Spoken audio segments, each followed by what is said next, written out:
Physiotherapy ತಗೋಬೇಕಂದ್ರೆ 400 ರೂಪಾಯಿ ಇಲ್ದಲೆ ಆಗಲ್ಲ. ಕೊಡೋದು ಒಂದ್ 10 ನಿಮಿಷ ಕೊಡ್ತಾರೆ, ಕಾಲಿಗೊಂದು ಅದೊಂದು ಕ್ಲಿಪ್ ಹಾಕ್ಬಿಡ್ತಾರೆ. ಅದೆಲ್ಲ ಗೊತ್ತಿರೋ ಡಾಕ್ಟರ್ಗಳಾದ್ರೆ ಮಾಡ್ಬೋದು. ಟ್ರೈನಿಂಗ್ ಅಂತ ಬಂದಿರ್ತಾರೆ ಡಾಕ್ಟರ್ಗಳು, ಅವ್ರಿಗೆ ಹೇಳ್ಬಿಡ್ತಾರೆ ಇಷ್ಟಿಷ್ಟು ಮಿಷಿನ್ ಅಲ್ಲಿ ವ್ಯಾಲ್ಯೂ ಸೌಂಡ್ ವ್ಯಾಲ್ಯೂ ಮಾಡ್ತೀವಲ್ಲ ಆತರ ಕೇಳ್ತಾರೆ, ಸಾಕ ಬೇಕಾ ಇಷ್ಟ ಸಾಕ ಅಂತ ಅದರ ಕೇಳ್ಬಿಟ್ಟು ಅದು ನರ್ಗಳೆಲ್ಲ ಇದು ನನ್ಗೆ ಬಲ್ಗಾಲಿ ಕೊಟ್ಟಿದ್ರು, ಅದು ಪೇನ್ ಇನ್ನ ಇದೆ, ಅದು ಆ ತರ ಕ್ಲಿಪ್ ಹಾಕ್ಬಿಟ್ಟಿದ್ರಮ್ಮ. ಅದು ಆ ತರ ವೈಬ್ರೇಷನ್ ಆಗೋದಷ್ಟೇ. ಅದಾಗಿ ಮನೆಗೆ ಹೋದ್ರೆ ಮತ್ತೆ ಅದೇ ಪೇನೆ. ಆಮೇಲೆ 3 ನರಕ್ ಇಂಜೆಕ್ಷನ್ ತಗೊಂಡಿದ್ದೀನಿ. ಅವ್ರು ಹೇಳ್ತಾರೆ ಇದು ಈ ಭಾಗ ಕೊಡ್ತಾರೆ ನಮ್ಗೆ ಇಂಜೆಕ್ಷನ್, ಅದ್ ನರಕ್ ಕೊಡ್ತಾರೋ ಯಾವ್ದು ಕೊಡ್ತಾರೋ ಗೊತ್ತಿಲ್ಲ, ಇದು ನರದ ಇಂಜೆಕ್ಷನ್ ಪೇನ್ ಕಮ್ಮಿ ಆಗುತ್ತೆ ಅಂತಾರೆ.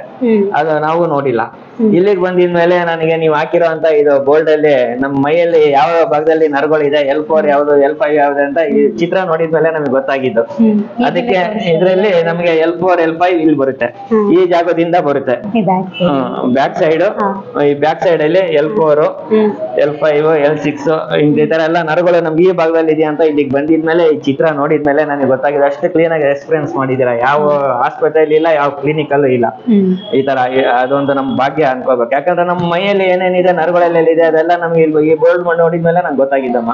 ಅದೇ ನೀವು ಬರ್ದಿದ್ದೀರಲ್ಲ L1 L5 L7 ಅದೆಲ್ಲ ನಮ್ಗೆ ಯಾವ ಭಾಗದಲ್ಲಿ ಇದೆ ಅಂತ ಇಲ್ಲಿ ನೋಡಿದ್ಮೇಲೆ ನನಗೆ ಗೊತ್ತಾಗಿದ್ದು. ನಿಮ್ಗೆ ಪೇನ್ ಎಲ್ಲಿದೆ ಅಂತ ಡಾಕ್ಟರ್ ಹೇಳಿದ್ರೆ ಅಷ್ಟೇ, ಸ್ಪೈನಲ್ಲಿ L4 L5 ಸರ್ವಿಕಲ್ ಪ್ರಾಬ್ಲಮ್ಸ್ ಇದೆ ಅಂತ ಹೇಳಿದ್ರು. ಆದ್ರೆ ಅದು ಯಾವ ಭಾಗದಲ್ಲಿ ಬರುತ್ತೆ ಅಂತ ನಿಮ್ಗೆ ಗೊತ್ತಿರಲಿಲ್ಲ. ಸೊ ಇಲ್ಲಿ ನಾವು ಸ್ಪೈನ್ ಅಲೈನ್ಮೆಂಟ್ ಅಲ್ಲಿ ಅದು ಪಿಕ್ಚರ್ಸ್ ನ ತೋರಿಸಿ ಎಕ್ಸ್ಪ್ಲೈನ್ ಮಾಡ್ಬೇಕಾದ್ರೆ ಈ ಒಂದು ಜಾಗದಲ್ಲೇ ಪೇನ್ ಬರ್ತಾ ಇದೆ ಅಂತ ನಿಮ್ಗೆ ಗೊತ್ತಾಯ್ತು. ಓಕೆ, ನೆಕ್ಸ್ಟ್ ಬಂದ್ಬಿಟ್ಟು ನಿಮ್ಗೆ ಏನಕ್ಕೋಸ್ಕರ ಈ ಬ್ಯಾಕ್ ಪೇನ್ ಬಂತು? ನೀವ್ ಹೇಳಿದ್ರಿ ಟ್ರಾವೆಲ್ ಜಾಸ್ತಿ ಜಾಸ್ತಿ ಮಾಡೋದ್ರಿಂದ ಬೈಕ್ ಓಡಿಸ್ತೇನೆ, ಆಕ್ಟಿವ್ ಹೋಂಡಾ ಗಾಡಿ ಓಡಿಸ್ತಾ ಇದ್ದೆ. ಸುಮಾರು 3 ಲಕ್ಷ ಕಿಲೋಮೀಟರ್ ಓಡಾಡಿದೀನಿ 2 ಗಾಡಿಯಿಂದ. ಯಾಕಂದ್ರೆ ಆಗ್ಲೆಲ್ಲ ಸರ್ವಿಸ್ ಮಾಡ್ಸೋದು, ಗಾಡಿಗಳ ಸರ್ವಿಸ್ ಮಾಡ್ತಿದ್ವಿ, ನಮ್ಮ ಆರೋಗ್ಯದ ಬಗ್ಗೆ ನಾವು ಕೇರ್ ಮಾಡ್ತಿರ್ಲಿಲ್ಲ. ಇಲ್ಲಿಗೆ ಬಂದಿದ್ಮೇಲೆ ನಮ್ಮ ಆರೋಗ್ಯದ ಬಗ್ಗೆ ನಾವು ಯಾವ ತರ ಇರ್ಬೇಕು ಅನ್ನೋದು ನಾವು ತಿಳ್ಕೊಂಡೆ. ಆಮೇಲೆ ನಾವು ಎಷ್ಟೆಷ್ಟೋ ಲಕ್ಷ ಕೊಟ್ಟು ಗಾಡಿಗಳು ತಗೊಂತೀವಿ, ಅದಕ್ಕೆ ಎಷ್ಟು ಆರೈಕೆ ಮಾಡ್ತೀವಿ. 3 ತಿಂಗಳಿಗೊಂದ್ಸಲ ಪೆಟ್ರೋಲ್ ಕನ್ವೆನ್ಸ್ ಮಾಡ್ತಾರೆ. ನನಗೆ ಕಿಲೋಮೀಟರ್ಗೆ ಫ್ಯಾಕ್ಟ್ರಿಯಲ್ಲಿ ಅಂತ ಇಷ್ಟು ಕಿಲೋಮೀಟರ್ ಇಷ್ಟು ರೂಪೀಸ್ ಅಂತ ಕೊಡ್ತಾರೆ. ಅದನ್ನ ನಾವು 3 ತಿಂಗಳಿಗೆ ಒಂದ್ಸಲ ಇಂಜಿನ್ ಆಯಿಲ್ ಚೇಂಜ್ ಮಾಡಿಸ್ತಿದ್ವಿ, ಏನಾರ ಬ್ರೇಕ್ ಡೌನ್ ಇದ್ರೆ ಅದೆಲ್ಲ ಮಾಡಿಸ್ತಿದ್ವಿ. ಆದ್ರೆ ನಮ್ ಲೈಫ್ ಅಲ್ಲಿ ನಮ್ಗೆ ಏನಾಗ್ತಿದೆ ಅಂತ ನಾವು ಕಾಳಜಿ ತಗೊಂತಿರ್ಲಿಲ್ಲ. ಅದಕ್ಕೆಲ್ಲ ಅಷ್ಟು ನಾವು ಕೈಯಲ್ಲಿ, ಯಾಕಂದ್ರೆ ನಾವು ಅದನ್ನ ಜೋಪಾನ ಮಾಡ್ಕೊಂತಿದ್ವಿ. ಕೆಲ್ಸದ ನಮ್ಗೆ ಇದು ಕೆಲ್ಸಕ್ಕಿದೆ ಆಧಾರ ಅಂತ ಅಂದ್ಬಿಟ್ಟು. ಆದ್ರೆ ನಾವು ಚೆನ್ನಾಗಿದ್ರೆ ಕೆಲಸ ಚೆನ್ನಾಗಿ ಮಾಡ್ಬೋದು ಅನ್ನೋದು ನನಗೆ ಅರಿವಿರ್ಲಿಲ್ಲಮ್ಮ. ಇಲ್ಲಿ ಬಂದಿದ್ಮೇಲೆ ನಾನು ಎಲ್ಲದ ವಿಷಯ ತಿಳ್ಕೊಂಡೆ. ಆರೋಗ್ಯದಲ್ಲಿ ನಾವು ಯಾವ ತರ ಇರ್ಬೇಕು, ಮುನ್ನೆಚ್ಚರಿಕೆಯಿಂದ ನಾವು ತಿನ್ನೋ ಫುಡ್ ಅಲ್ಲಿ ನೀವು ಹೇಳೋ ಒಂದು ಸಲಹೆಗಳು ಅವೆಲ್ಲ ನಾವು ಮನಸ್ಸಿನಲ್ಲಿ ಇಟ್ಕೊಂಡು ನಾವು ಚೆನ್ನಾಗಿದ್ವಿ ಅಂದ್ರೆ ಮುಂದೆ ಆರೋಗ್ಯದಲ್ಲಿ ಇನ್ನ ಚೆನ್ನಾಗಿರ್ತೀವಿ, ಇನ್ನ ಹೆಲ್ತಿ ಆಗಿರ್ತೀವಿ. ಅದೊಂದು ನನಗೆ ಕಾನ್ಫಿಡೆಂಟ್ ಬಂತು. ಅದು 3 ಲಕ್ಷ ಕಿಲೋಮೀಟರ್ ಏನು ಓಡಾಡಿದ್ನಲ್ಲಮ್ಮ, ಅದು ನಾವು ರೋಡ್ ಅಲ್ಲಿ ಹಂಪ್ಸ್ಗಳು ಇರುತ್ತೆ, ಗುಂಡಿಗಳು ಇರುತ್ತೆ, ಅದ್ ನಮಗೆ ಗೊತ್ತಾಗಲ್ಲ. ಅದು ನಾವು ಏನೋ ಹೋಗೋ ಸ್ಪೀಡ್ ಅಲ್ಲಿ ಹೋಗ್ಬಿಡ್ತೀವಿ. ನಮ್ಗೆ ಏಜ್ ಆಗಿದ್ಮೇಲೆ ಬರ್ತಾ ಅದು ಪೇನ್ ಗೊತ್ತಾಗುತ್ತೆ. ಫಸ್ಟ್ ಟೈಮ್ ನನಗೆ ಸ್ವಲ್ಪ ಏಟ್ ವಿತ್ ಬ್ಯಾಕ್ ಪೇನ್ ಇತ್ತಲ್ಲ, ಅವಾಗ ಡಾಕ್ಟರ್ ಹೇಳಿದ್ರು ಗಾಡಿಯಲ್ಲಿ ತುಂಬಾ ಓಡಾಡ್ತೀರಾ? ಓಡಾಡ್ತೀವಿ, 1 ತಿಂಗಳು ಗಾಡಿಯಲ್ಲಿ ಓಡಾಡ್ಬಿಡಿ, ಬೆಡ್ ರೆಸ್ಟ್ ಮಾಡಿ ಅಂತ ಹೇಳಿದ್ರು. ಅವಾಗ ನಾನು ಆಫೀಸಲ್ಲಿ ಪರಿಚಯದವ್ರ ಸಪೋರ್ಟ್ ಇತ್ತು, ಬಂದೆ ಆರಾಮಾಗಿ ಕುತ್ಕೊಂತಿದ್ದೆ, ಹೋಗ್ತಿದ್ದೆ. ಆಮೇಲೆ ಬೇರೆ ಗಾರ್ಮೆಂಟ್ಸ್ ಸೇರ್ಕೊಂಡಿದ್ಮೇಲೆ ಕಿಲೋಮೀಟರ್ಗೆ 5 ರೂಪಾಯಿ ಅಂತ ಕೊಡೋರು. ಇಡೀ ಬೆಂಗಳೂರೇ ಸುತ್ತಾಡ್ಬಿಟ್ಟಿದ್ದೀನಿ, 3 ಲಕ್ಷ ಕಿಲೋಮೀಟರ್ ಓಡಾಡ್ಬಿಟ್ಟಿದ್ದೀನಿ. ಇವಾಗ ಅದು ಗಾಡಿದು ಅರ್ಧ ನನಗೆ ಪ್ರಾಬ್ಲಮ್ ಆಗಿದೆ, ಯಾಕಂದ್ರೆ ಪೇನ್ ಬರ್ತಾ ಇದೆ. ಶಾಕ್ ಅಬ್ಸರ್ವರ್ಗಳು ಗುಂಡಿ ಹಾರಿಸಿದಾಗ ಅದು ನಮಗೆ ಅವಾಗ ತಕ್ಷಣ ಗೊತ್ತಾಗಲ್ಲ. ಈಗ ನಮಗೆ ಪೇನ್ ಬಂದಿದ್ಮೇಲೆ ಅವಾಗ ನಮ್ಗೆ ಎಲ್ಲ ಮಾಹಿತಿ ಗೊತ್ತಾಗಿದ್ದಮ್ಮ. ಓಕೆ, ಇವಾಗ ಈ ಸೆರಾಕೆರೆಗೆ ಬಂದು 1 ಮಂತ್ 4 ದಿನ, 1 ತಿಂಗಳು 4 ದಿನ ಥೆರಪಿ ಮಾಡಿದ್ದೀರಾ. ಈ 1 ತಿಂಗಳು 4 ದಿನದಲ್ಲಿ ಇಷ್ಟು ಮಾತ್ರೆಗಳನ್ನ ನೀವು ತಗೊಳ್ತಾ ಇಲ್ಲ, ಎಲ್ಲ ಇಲ್ಲೇ ಬಿಟ್ಟಿದ್ರಿ. ಇಲ್ಲಾಂದ್ರೆ ಮನೆಯಲ್ಲೇ ನೀವೇ ತಂದ್ಕೊಟ್ರಿ, ಥೆರಪಿ ಮಾಡಿ ದಿನಕ್ಕೆ ಇಷ್ಟು ಎಲ್ಲ ಇಲ್ಲಿ ಕೊಟ್ಟಿದ್ದೀರಿ. ಈ ಯಾವ ಟ್ಯಾಬ್ಲೆಟ್ ತಗೊಳ್ತಿಲ್ಲ. ಮತ್ತೇನಾದ್ರೂ ಪೇನ್ ಬಂತಾ ನಿಮ್ಗೆ? ಪೇನ್ ಏನ್ ಬಂದಿಲ್ಲ. ಹಾಗೆ ಒಂದು ಬೆಲ್ಟ್ ಅನ್ನು ಕೂಡ ತಂದು ಇಲ್ಲೇ ಇಟ್ಬಿಟ್ರಿ, ನಂಗೆ ಈ ಬೆಲ್ಟ್ ಅಗತ್ಯ ಇಲ್ಲ ಇವಾಗ ನನ್ಗೆ ಅಂತ ಹೇಳ್ತಾ ಇದ್ದೀರಿ. ಮತ್ತೆ ಡಾಕ್ಟರ್ ಬಂದ್ಬಿಟ್ಟು ಆಪರೇಷನ್ ಮಾಡ್ಲೇಬೇಕು ಅಂತ ಹೇಳಿದ್ರು, ಬೇರೆ ಸಲಹೆನೇ ಇರ್ಲಿಲ್ಲ. ಫೈನಲ್ ಬಂದ್ಬಿಟ್ಟು ಈ ಮಾತ್ರೆನಲ್ಲೂ ಸರಿ ಮಾಡಕ್ಕಾಗಿಲ್ಲ, ಈ ಬೆಲ್ಟ್ ಅಲ್ಲೂ ಸರಿ ಮಾಡಕ್ಕಾಗಿಲ್ಲ, ಆಪರೇಷನ್ ಮಾಡ್ಲೇಬೇಕು ಅಂತ ಹೇಳಿದ್ರು. ಆಪರೇಷನ್ ಮಾಡಿಸ್ಲಿಕ್ಕೆ ನಿಮ್ಗೆ ಭಯ, ಜೊತೆಗೆ ರೆಸ್ಟ್ ಮಾಡ್ಬೇಕು. ಕೆಲ್ಸಕ್ಕೆ ಹೋಗಿಲ್ಲ ಅಂದ್ರೆ ಫ್ಯಾಮಿಲಿ ಲೀಡ್ ಮಾಡೋದೇ ಕಷ್ಟ. ಬೆಡ್ ರಿಟರ್ನ್ ಆದ್ರೆ ಗ್ಯಾರಂಟಿನೂ ಇಲ್ಲ, ಆಪರೇಷನ್ ಮಾಡುವಾಗ್ಲೂ ಗ್ಯಾರಂಟಿ ಕೊಡಲ್ಲ ಅಂತ ಹೇಳಿದ್ದಾರೆ. ಬಟ್ ಇಲ್ಲೇ ಬಂದು 1 ತಿಂಗಳಲ್ಲಿ ಥೆರಪಿ ಮಾಡಿ ಗಿಸ್ಸೆಲ್ಲ ತ್ಯಾಗ ಅಂದ್ರೆ ಇದೆಲ್ಲ ಬಂದ್ಬಿಟ್ಟು ಬಿಟ್ಟಿದ್ದೀರಿ. ಟಾಬ್ಲೆಟ್ ತಗೋತಾ ಇಲ್ಲ, ಬೆಲ್ಟ್ ಹಾಕೋತಾ ಇಲ್ಲ, ಹಾಗೆ ಯಾವುದೇ ಟ್ರೀಟ್ಮೆಂಟ್ ಹಾಸ್ಪಿಟಲ್ ಹತ್ರ ESI ಟೆಸ್ಟಿಂಗ್ ಗೆ ನೀವು ಹೋಗಿಲ್ಲಮ್ಮ, ಮುಂಚೆ ಹೋಗ್ಬೇಕಿತ್ತು, ಪೇನ್ ಬಂದಾಗೆಲ್ಲ ಹೋಗ್ತಾ ಇದ್ದೆ. ನೀವು ಟ್ಯಾಬ್ಲೆಟ್ ತಗೊಂಡಿದ್ರೆ ಜೊತೆ ಖಾಲಿ ಮಾಡ್ತಾ ಇದ್ರಿ ನೀವು. ಹೌದಮ್ಮ, ಇಲ್ಲಿ ನಾ ಬರ್ದೇ ಇದ್ದಿದ್ರೆ ಇದನ್ನೆಲ್ಲ ನುಂಗ್ಬಿಟ್ಟು ಇದೆಲ್ಲ ನುಂಗ್ಬಿಟ್ಟು ಆಪರೇಷನ್ ಮಾಡಿಸ್ಕೊಂಡು ಆಪರೇಷನ್ಗೆ ಫಿಕ್ಸ್ ಆಗ್ತಿದ್ದೆ. ಫಿಕ್ಸ್ ಆಗ್ಬಿಡ್ತಾ ಇದೆ. ಹೇಳಿದ್ರಲ್ಲ ESI 6 ತಿಂಗಳು ನೋಡಿ ಹಾ. ಆಗ್ಲಿಲ್ಲ ಅಂದಾಗ ನೋಡೋಣ ಅಂತ ಇದು ಕೊಟ್ರು. ಅದಕ್ಕೆ ನಾನು ಆತರ ಡಾಕ್ಟರ್ ಹೇಳಿದಾಗ ಪ್ರೈವೇಟ್ ಅಲ್ಲಿ ಹೋಗಿದ್ದು, ನೋಡೋಣ ಅವ್ರು ಆ ಡಾಕ್ಟರ್ ಏನ್ ಹೇಳ್ತಾರೆ ಅಂತ. ಯಾಕಂದ್ರೆ ಎಕ್ಸ್ಪೀರಿಯನ್ಸ್ ಡಾಕ್ಟರ್ ಬೋರ್ಡ್ ಅಲ್ಲಿ ಹಾಕೊಂಡಿರ್ತಾರೆ, ಎಕ್ಸ್ಪೀರಿಯನ್ಸ್ ಅಮೆರಿಕ USA ಅಂತ ಅಂದ್ಬಿಟ್ಟು ಬೋರ್ಡ್ ಹಾಕಿದ್ದು. ಆಮೇಲೆ ಅಂತ ಡಾಕ್ಟರ್ ಹತ್ರ ತೋರಿಸಿದ್ರೆ ನಾನು ಆಪರೇಷನ್ ಇಲ್ದಲೆ ಆರಾಮ್ ಆಗ್ಬೋದು ಅಂತ ಒಂದು ಕಾನ್ಫಿಡೆಂಟ್ ಇಂದ ಹೋದೆ. ಅವರು ಅದೇ ತರ ಹೇಳಿದ್ರು, ಪೆನ್ನಲ್ಲಿ ಟಿಕ್ ಮಾಡಿದ್ದು ಇದು ಬಲಿದಾಗ್ಬಿಟ್ಟಿದೆ ಜನರ, ಆಪರೇಷನ್ ಮಾಡ್ಲೇಬೇಕು, ಆಪರೇಷನ್ ಇಲ್ದಲೆ ಏನೋ ಮಾಡಕ್ ಆಗಲ್ಲ ಅಂತಂದ್ರು. ಆಯ್ತು ಸರ್, ನಾನು ಮನೆಯಲ್ಲಿ ಫ್ಯಾಮಿಲಿ ಜೊತೆ ಮಾತಾಡ್ಕೊಂಡ್ ಬರ್ತೀನಿ ಅಂತ ಅಂದ್ಬಿಟ್ಟು ಬಂದು ಒಂದು 2 days ಮನೆಯಲ್ಲಿದ್ದೆ. ಅಷ್ಟೊತ್ತಿಗೆ ನಮ್ಮ ಫ್ರೆಂಡಿಗೆ ಫೋನ್ ಮಾಡಿದೆ, ಇನ್ನೊಂದ್ ಸ್ವಲ್ಪ ದಿನ ಬರಲ್ಲಪ್ಪ ಅಂತಂದಾಗ ಅವಾಗ ಇಲ್ಲಿಗೆ ಬಂದೆ. ಅಡ್ರೆಸ್ ಕೊಟ್ಟಿದ್ರು, ಅದು ಅಡ್ರೆಸ್ ತಗೊಂಡು ಸೀದಾ ಇಲ್ಲಿಗೆ ಬಂದೆ. ಇವಾಗ ಇಲ್ಲಿ ಬಂದು ನೀವು ಜಾಸ್ತಿ ಥೆರಪಿ ಬಂದ್ರೆ CCM ಬೆಡ್ ಅನ್ನ ಚೂಸ್ ಮಾಡಿದ್ವಿ. ಅದು ನಿಮ್ಗೆ ಆಟೋಮೆಟಿಕ್ ಚೇರ್ ಎಲ್ಲ ಕೊಟ್ರೆ ಪೇನ್ ಆಗ್ಬಿಡುತ್ತೆ ಅಂದ್ಬಿಟ್ಟು ನಾವೆಲ್ಲ ಓನ್ಲಿ ಬೆಡ್ ಅಲ್ಲಿ ಥೆರಪಿನ ಕೊಟ್ವಿ. ಮತ್ತೆ ಮ್ಯಾಟ್ FIR ಥೆರಪಿ ಕೊಟ್ಟಿದೀವಿ, ನಾಸೋ ಥೆರಪಿ ಕೊಟ್ಟಿದೀವಿ. ಆ CCM ಬೆಡ್ ಇದೆಯಲ್ಲ ಅದು ಸೂಪರ್. ನಿಮ್ಗೆ ಆ ಒಂದು ಥೆರಪಿ ಮಾಡ್ಬೇಕಾದ್ರೆ ಪೇನ್ ರಿಲೀಫ್ ಆಗ್ತಾ ಇತ್ತು. ಇವತ್ತು ನಿಮ್ಗೆ ಬೆಸ್ಟ್ ರಿಸಲ್ಟ್ ಕೊಟ್ಟಿರೋದು ಆ CCM ಬೆಡ್ ಅಂತಾನೆ ಹೇಳ್ಬೋದು. ಇಷ್ಟು ಟ್ಯಾಬ್ಲೆಟ್ ನ ಸ್ಟಾಪ್ ಮಾಡಿದೀರಾ, ಬೆಲ್ಟ್ ಇಲ್ಲ, ಮತ್ತೆ ಒಂದು ಮಾತ್ರ ತಿಂದೆ, ನಿದ್ದೆ ಚೆನ್ನಾಗಿ ಮಾಡ್ತಾ ಇದ್ದೀರಾ, ಪೇನ್ ಇಲ್ಲ, ಆ ಬೆಲ್ಟ್ ಇಲ್ಲ, ಆರಾಮಾಗೆ ಮುಂಚೆ ಹೆಂಗೆ ಇದ್ರು ಆ ತರ ರೆಡಿ ಆಗಿದ್ದೀರಾ. ಇಲ್ಲಿಗೆ ನಾನು ಬಂದು ಹೋಗಿದ್ಮೇಲೆ ಈಗ ನಾನು ಟೈಮ್ ಟು ಟೈಮ್ ನಾನು ಸುಮ್ನೆ ಹಿಂಗೆ ಏನಾದ್ರು ಟಿವಿ ನೋಡ್ಕೊಂತ ಕುಂತ್ರೆ ನಿದ್ದೆ ಬಂದ್ಬಿಡುತ್ತೆ, ತಕ್ಷಣ ಹೋಗಿ ಮಲ್ಕೊಂಡ್ಬಿಡ್ತೀನಿ. ಮುಂಚೆ ಹಂಗಲ್ಲ, ಟ್ಯಾಬ್ಲೆಟ್ಸ್ ತಗೊಂಡು ಒಂದು 10 ನಿಮಿಷ ವಾಕ್ ಮಾಡ್ತಿದ್ದೆ.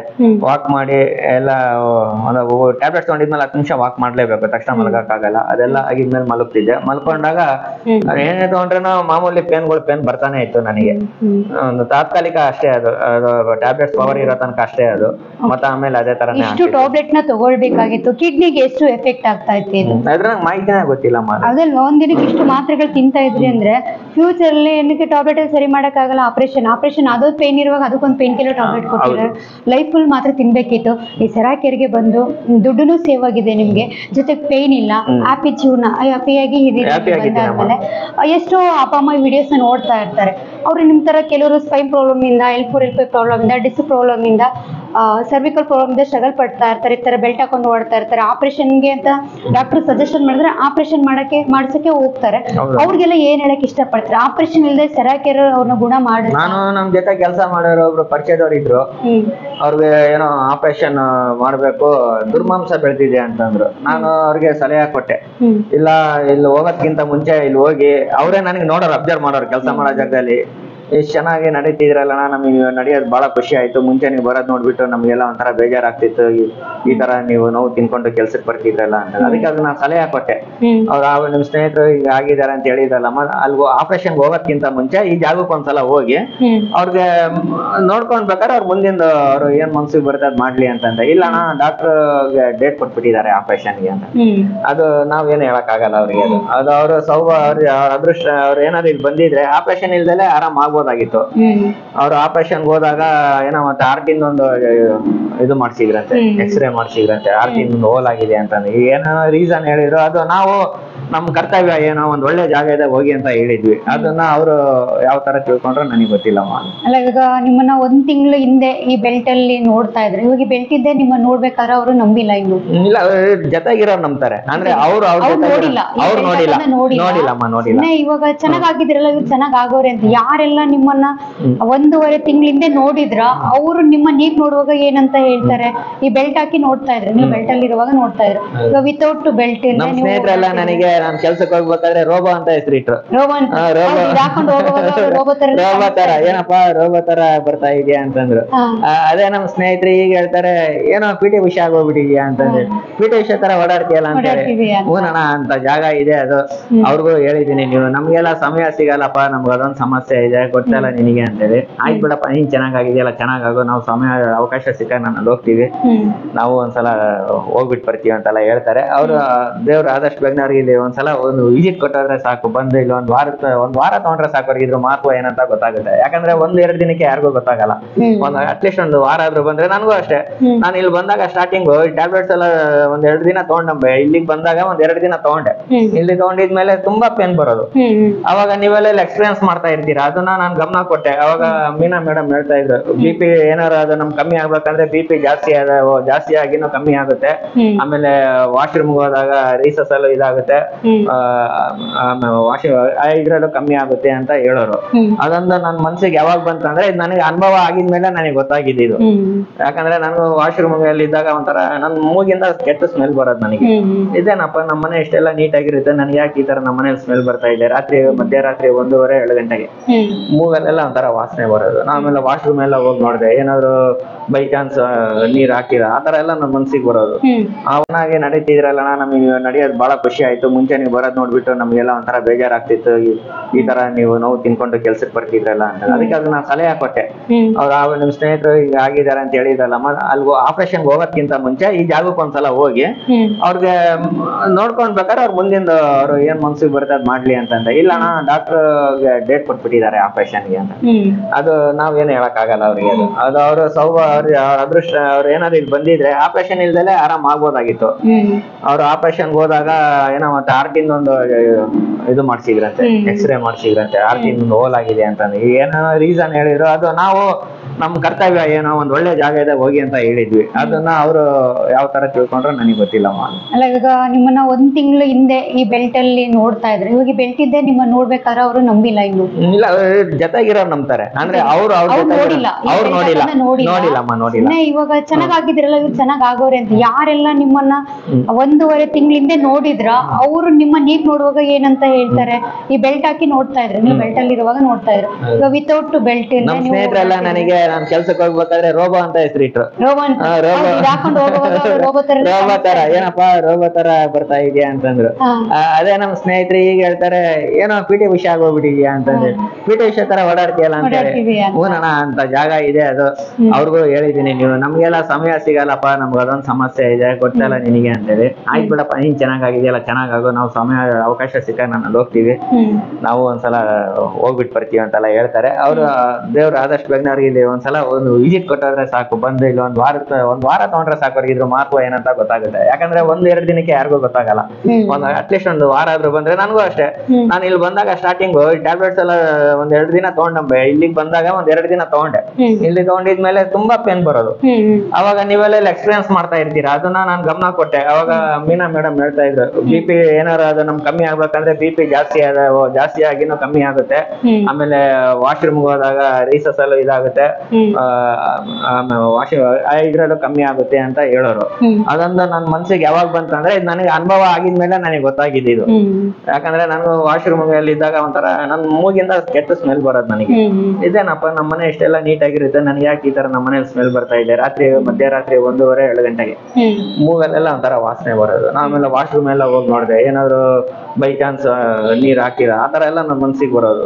ಆವಾಗ ರಾತ್ರಿ ನೀವೇನು ಮಾಹಿತಿ ಕೊಡ್ತಾ ಇತ್ತಲ್ಲ, ಅವ್ ನೆನಪಾಯ್ತು, ಈ ಮುಖಾಂತರನು ಕಮ್ಮಿ ಆಗುತ್ತೆ ಅಂತೇಳಿ. ಅವಾಗ ನನಗೆ ಸಮಾಧಾನ ಆಯ್ತು, ಇದು ನನ್ನ ಬಾಡಿಯಿಂದಾನೇ ಇದು ಆಗ್ತಾ ಇದೆ, ಪೇನ್ ಕಮ್ಮಿ ಆಗೋದಕ್ಕೆ ಅಂತ. ಅವಾಗ ನನ್ಗೆ ನಂಬಿಕೆ ಬಂತಮ್ಮ. ಅದು ನನಗೆ ಯಾಕಂದ್ರೆ ಗೊತ್ತಿರೋದನ್ನ ಹೇಳ್ಬೇಕು. ಅದು ಇಲ್ಲಿ ನೀವೆಲ್ಲ ಮಾಹಿತಿ ಕೊಡೋದನ್ನ ನಾವು ಒಂದು ತಲೆಯಲ್ಲಿ ಇಟ್ಕೊಂಡ್ರೆ ಅದು ನಮ್ಗೆ ಗೊತ್ತಾಗುತ್ತೆ, ಇದ್ರದ್ದು ನಮ್ಗೆ ಯಾವ ತರ ಪೇನ್ ಕಮ್ಮಿ ಆಗುತ್ತೆ ಏನಂತ. ಅವಾಗ ನನಗೆ ಧೈರ್ಯ ಬಂತು. ಅದನ್ನು ನಾನು 1-2 ಸಲ ಇಲ್ಲಿ ನನಗೆ ವಿಡಿಯೋ ಮಾಡಿದಾಗ ಹೇಳಿದ್ದೀನಿ, ಸುಮಾರು ಜನಕ್ಕೂ ಮಾಹಿತಿ ಕೊಟ್ಟಿದ್ದೀನಿ, ಈ ತರ ಬರುತ್ತೆ ಅಂತಂದೇಳಿ. ನನಗೂ ಅನುಭವ ಆಯ್ತಮ್ಮ. ಅದು ಫೈನಲ್ ಆಗಿ ಆರೋಗ್ಯ ಇಂಪಾರ್ಟೆಂಟ್, ಹಣ ಇಂಪಾರ್ಟೆಂಟ್. ನನಗೆ ಇಲ್ಲಿ ಬಂದಿದ್ಮೇಲೆ ಆರೋಗ್ಯನೂ ಇಂಪಾರ್ಟೆಂಟ್. ಅದ್ರ ಬಗ್ಗೆ ಇಲ್ಲಿ ನೀವು ಕೊಡುವಂತ ಏನೋ ಜಡ ವಾಟರ್, ಆಮೇಲೆ ಆಟೋಮೆಟಿಕ್ ಬೆಡ್, CCM ಬೆಡ್, ಅದೆಲ್ಲ ನಾವು ತಗೋಬೇಕಂತ ಇಷ್ಟಪಟ್ಟಿದ್ದೀವಿ. ಸ್ವಲ್ಪ ಮನೆಯಲ್ಲಿ ಡಿಸ್ಕಸ್ ಮಾಡಿದ್ದೀನಿ. ಡಿಸ್ಕಸ್ ಏನಿಲ್ಲ, ಅದೊಂದು ಏನಾದ್ರು ಒಂದು ವಸ್ತು ನಾನು ಇಲ್ಲಿಂದ ತಗೊಂತೀನಮ್ಮ. ನನ್ನ ಲೈಫಲ್ಲಿ ಅದು ನನ್ನ ಜೊತೆಗೆ ಇರ್ಲೇಬೇಕು, ಇಲ್ಲಿ ಇದೊಂದು ಐಟಮ್ ಅಂತ ನಾನು ಡಿಸೈಡ್ ಮಾಡ್ಬಿಟ್ಟಿದ್ದೀನಿ. ಸ್ವಲ್ಪ ತಡ ಆಗುತ್ತೆ, ಆದಷ್ಟು ಬೇಗನೆ ತಗೊಂತೀನಮ್ಮ. ಓಕೆ, ಆರೋಗ್ಯದ ಬಗ್ಗೆ ಅವೇರ್ನೆಸ್ ಆಗಿ ಹೇಳೋದಾದ್ರೆ ಫೈನ್, ಒಂದೇ ಒಂದು ವರ್ಡ್ ಅಲ್ಲಿ ಏನ್ ಹೇಳ್ತೀರಾ? ಈ ವಿಡಿಯೋಸ್ ತುಂಬಾ ಅಪ್ಪ ಅಮ್ಮ ನೋಡ್ತಾ ಇರ್ತಾರೆ, ಈ ತರ ಹೆಲ್ತ್ ಅನಾರೋಗ್ಯದಿಂದ ಶಗಲ್ ಪಡ್ತಾ ಇರ್ತಾರೆ, ಅವ್ರಿಗೆ ಹೇಳೋದಾದ್ರೆ. ಇನ್ನೊಂದಮ್ಮ, ಇನ್ನು ಇವಾಗ ನಮ್ಮ ಮನೆ ಅಕ್ಕಪಕ್ಕ ಟ್ಯಾಬ್ಲೆಟ್ಸ್ ಅಂಗಡಿಗಳೆಲ್ಲ ಇರುತ್ತೆ. ಇವಾಗ ಏನಾದ್ರು ಒಂದು ತಲೆನೋವು ಬಂತು, ಮೈಕೈ ನೋವು ಬಂತು, ಏನೇ ಒಂದ್ ಬಂದ್ರೇನೋ ಅಲ್ಲಿ ಡಾಕ್ಟರ್ ಹತ್ರ ಹೋಗಲ್ಲ, ಅಲ್ಲೇ ಆಸ್ಪತ್ರೆಯಲ್ಲೇ ಕೊಡ್ತಾರೆ. ಅದು ₹1 ಟ್ಯಾಬ್ಲೆಟ್ಸ್ ಇರುತ್ತಾ, ₹2 ಇರುತ್ತಾ, ಅವರು ಒಂದು ಟ್ಯಾಬ್ಲೆಟ್ಸ್ಗೆ ₹5 ₹10 ತಗೊಂತಾರೆ, ಕೊಟ್ಬಿಡ್ತಾರೆ. ಮೈಕೈ ನೋವು, ಹೊಟ್ಟೆ ನೋವು, ತಲೆ ನೋವು ಅಂದ್ರೆ ಅದು ಬಂದು ತಗೊಂಡೋಗ್ಬಿಡ್ತಾರೆ. ಆ ತರ ತಗೋಬೇಡಿ ಯಾರು ಮಾತ್ರ. ಆ ತರ ಏನಾದ್ರು ಇದ್ರೆ ಒಳ್ಳೆ ಇದೇ ಆಸ್ಪತ್ರೆಗಳು ಬೇಕಾಗುತ್ತೆ ಎಮರ್ಜೆನ್ಸಿಗೆ. ಒಳ್ಳೆ ಡಾಕ್ಟರ್ ಹತ್ರ ಹೋಗಿ ತೋರಿಸ್ಕೊಳ್ಳಿ. ಸಣ್ಣ ಪುಟ್ಟ ನಮಗೆ ತಲೆನೋವು ಕಮ್ಮಿ ಆಯ್ತು ಅಂದ್ಬಿಟ್ಟು ಅದು ಪೇನ್ ಇರೋ ತನಕ ಮಾತ್ರ ಅದು ಕಮ್ಮಿ ಆಗೋದು. ಈ ಪೇಪರ್ ಅಲ್ಲಿ ಒಂದು ಕೊಟ್ಟಿದಾರಮ್ಮ ನೋಡಿ, ಮಾತ್ರೆಗಳಲ್ಲೇ ಡೂಪ್ಲಿಕೇಟ್ ಬರ್ತಾ ಇದೆ. ಮಾತ್ರೆಗಳೇ ಅಂದ್ರೆ ನಮ್ಮ ಕಾಯಿಲೆ ಸರಿ ಮಾಡ್ಕೊಳ್ಳೋಕೋಸ್ಕರ ನಾವು ಮಾತ್ರೆ ತಗೊಂತೀವಿ. ಮಾತ್ರೆಗಳೇ ರೋಗಗ್ರಸ್ತ. ತಗೊಳ್ಳೋದ್ರಿಂದ ನಮ್ಗೆ ಕಾಯಿಲೆಗಳು ಬರುತ್ತೆ ಅಂತ ಟಾಬ್ಲೆಟ್ ಬ್ಯಾನ್ ಆಗಿದೆ. 150 ಟಾಬ್ಲೆಟ್ ಬ್ಯಾನ್ ಮಾಡಿ ಕೂಡ ನಮ್ಗೆ ಇನ್ನೂ ಕೆಲವೊಂದು ಟಾಬ್ಲೆಟ್ ಮೆಡಿಕಲ್ ಅಲ್ಲಿ ಸಿಗುತ್ತೆ. ಇದ್ರಲ್ಲಿ ಫಾರ್ಮಾದವ್ರು ಹೇಳ್ತಾರೆ ನಕಲಿ ಕಂಪ್ನಿ ಅಂತ. ಇವಾಗ ಎಲ್ಲ ಪರಿಶೀಲನೆಯಲ್ಲಿ ನಾವು ಮಧ್ಯ ಅದೇನ ಗಂಡ ಹೆಂಡತಿ ಜಗಳದಲ್ಲಿ ಕೂಸ್ ಬಡವಾಯಿದೆ ಅನ್ನೋ ತರ ನಾವು ಮಾತ್ರೆ ತಗೊಂಡು ನಮ್ಮ ಆರೋಗ್ಯ ಹಾಳು ಮಾಡ್ಕೊಂಡ್ಬಿಡ್ತೀವಿ. ಇದ್ರ ಬಗ್ಗೆನ ನಾವು ಮುನ್ನೆಚ್ಚರಿಕೆ ತಗೋಬೇಕು. ಯಾಕಂದ್ರೆ ನೋಡಿ ಎಲ್ಲರೂ acidity, sugar, BP, calcium, vitamin ಇವೆಲ್ಲ ಟಾಬ್ಲೆಟ್ ಇಲ್ಲೇ ನನ್ನ ಹತ್ರನೇ ಇದೆ. ಇಷ್ಟೊಂದು ತಗೊಳ್ತಾ ಇದ್ರೆ ಬರೋದಕ್ಕಿಂತ ಮುಂಚೆ ಇವಾಗ ಬಂದ್ಬಿಟ್ಟು ಯಾವ ಟಾಬ್ಲೆಟ್ ತಗೊಳ್ತಾ ಇಲ್ಲ. ಎಲ್ಲ ನಮ್ಮ CCM ಬೆಡ್ ಅಲ್ಲಿ ನಮ್ಮ ಯೂನಿವರ್ಸಿಟಿ ವಾಟರ್ ನಿಮ್ಗೆ ಸಿಗ್ತಾ ಇದೆ ಅಮ್ಮ, ಸಿಗ್ತಾ ಇದೆ. ಇಲ್ಲಿ ನಾನು ಹೇಳಿದ್ನಲ್ಲಮ್ಮ, ಇಲ್ಲಿ ಬಂದಿದ್ಮೇಲೆ ನಾನು ಆರೋಗ್ಯವಾಗಿರೋದು. ನಾನು ಆಸ್ಪತ್ರೆಗೆ ಹೋಗಿದ್ರೆ ಆಪರೇಷನ್ ಮಾಡಿಸ್ಕೊಂಡು ಮನೇಲಿ ಇರ್ಬೇಕಾಗಿತ್ತು. ಇಲ್ಲಿಗೆ ಬಂದಿದ್ಮೇಲೆ ನಾನು ಬದಲಾವಣೆ ಆಗೋಗ್ಬಿಟ್ಟೆ. ಈಗ ನನಗೆ ದುಡಿಯೋ ಶಕ್ತಿನೂ ಬಂದಿದೆ. ನಾನು ಇನ್ನ ಚೆನ್ನಾಗಿ ದುಡಿತೀನಿ. ನನ್ನ ಫ್ಯಾಮಿಲಿಗೋಸ್ಕರ ನಾನು ಚೆನ್ನಾಗಿ ಇನ್ನ ದುಡಿಬೇಕು ಅಂತ ಆಸೆ ಇಟ್ಕೊಂಡೆ. ಆಸೆ ನನಗೆ ಮತ್ತೆ ಜೀವ ದೇವ್ರು ದಾರಿ ತೋರಿಸ್ಬಿಡ್ತಮ್ಮ. ಓಕೆ, ಈ ತುಂಬಾ ಅಪ್ಪ ಅಮ್ಮ ವಿಡಿಯೋಸ್ ನೋಡ್ತಾ ಇರ್ತೀರಾ. ಸೊ ದಯವಿಟ್ಟು ಅಪ್ಪ ಅಮ್ಮ, ಏನಕ್ಕಂದ್ರೆ ಈ ತರ ಎಷ್ಟೋ ಅಪ್ಪ ಅಮ್ಮ ಹೊರಗಡೆ ಬಂದು ಸ್ಟ್ರಗಲ್ ಪಡ್ತಾ ಇದ್ದೀರಾ. ಮಾತ್ರೆ ಆಪರೇಷನ್ ಅಂತ ಹೋಗ್ತಾ ಇದ್ದೀರಾ. ವಿತೌಟ್ ಆಪರೇಷನ್ ಇಲ್ಲದೆ ನಾವೇ ಇಲ್ಲಿ ಸ್ಪೈನ್ ಪ್ರಾಬ್ಲಮ್ಸ್ನ ರೆಡಿ ಮಾಡಿದ್ದೀವಿ. ನೀವೇ ನೋಡ್ಬೋದು, ಈ ತರ ಒಂದು ಬೆಲ್ಟನ್ನು ಹಾಕಿ ಒಂದು ದಿನಕ್ಕೆ ಇಷ್ಟು ಮಾತ್ರೆಗಳನ್ನ ತಿಂದರೂ ಕೂಡ ಪ್ರಾಬ್ಲಮ್ಗೆ ಸೊಲ್ಯೂಷನ್ ಸಿಕ್ಕಿರಲಿಲ್ಲ. ಫೈನಲ್ ಆಪರೇಷನ್ ಮಾಡಬೇಕು ಅಂತ ಹೇಳಿದ್ರು. ಆದರೆ ಆಪರೇಷನ್ ಇಲ್ಲದ್ರೆ 15 ದಿನದಲ್ಲೇ, ಕೇವಲ 15 ದಿನದಲ್ಲೇ, ಅದು ಕೇವಲ ಅಂತಾನೂ ಹೇಳಕ್ಕಾಗೋದಿಲ್ಲ. ಯಾಕಂದ್ರೆ 15 ದಿನ ಅವ್ರು ಬಂದು ಈ ಥೆರಪಿ ಮಾಡಿ ಇಷ್ಟು ಟಾಬ್ಲೆಟ್ ಮತ್ತೆ ಈ ಬೆಲ್ಟ್ ಇಲ್ದೇನೆ ಅವ್ರಿಗೆ ರಿಸಲ್ಟ್ನ ಈ ಸೆರಾಕೇರ್ ಕೊಟ್ಟಿದೆ. ಆ CCM ಬೆಡ್ ಇವಾಗೇನವರು ಈ ಒಂದು ಪೇಪರಲ್ಲಿ ತೋರಿಸಿದ್ರ ಇಷ್ಟು ಟಾಬ್ಲೆಟ್ ಕೂಡ ಅವ್ರು ಪ್ರತಿನಿತ್ಯ ತಗೋತಾ ಇದ್ರು. ಈ ಟಾಬ್ಲೆಟ್ ಇಂದ ಕಿಡ್ನಿಗೆ ಎಫೆಕ್ಟ್ ಆಗುತ್ತೆ, ಆರ್ಗನ್ಸ್ ಡ್ಯಾಮೇಜ್ ಆಗುತ್ತೆ ಅಂತ ಡಾಕ್ಟರೇ ಹೇಳ್ತಾರೆ. ಬಟ್ ಆದ್ರೆ ಇಷ್ಟು ಟಾಬ್ಲೆಟ್ನ ಏನಕ್ಕೆ ಬರೆದು ಕೊಟ್ಟಿದ್ರು? ಸೊ ಇವಾಗ ಇಷ್ಟು ಟಾಬ್ಲೆಟ್ನ ಅವರು ಯೂಸ್ ಮಾಡ್ತಾ ಇಲ್ಲ, ಹಾಗೆ ಬೆಲ್ಟ್ ಅನ್ನು ಯೂಸ್ ಮಾಡ್ತಾ ಇಲ್ಲ. ಸೆರಾಕೇರ್ ಎಷ್ಟು % ರಿಸಲ್ಟ್ ಕೊಡ್ತಪ್ಪ ನಿಮ್ಗೆ ಫೈನಲ್ ಆಗಿ ಹೇಳೋದು? ನನಗೆ 75% ಕೊಟ್ಟಿದೆ. 75%. ಒಂದು ತಿಂಗಳಲ್ಲೇ ಅವರಿಗೆ 75% ಗುಣ ಆಗಿದ್ದೀನಿ ಅಂತ ಹೇಳ್ತಾ ಇದ್ದಾರೆ. ಇದುವರೆಗೂ ಅವರು ಅವರ ಅನುಭವನ ಶೇರ್ ಮಾಡ್ಕೊಂಡ್ರು ನಮ್ಮ ಜೊತೆ. ಅವರ ಅನುಭವ ಶೇರ್ ಮಾಡೋಕ್ಕೆ ತುಂಬಾ ಧನ್ಯವಾದಗಳು. ನಮಸ್ತೆ ಅಮ್ಮ. Thank you.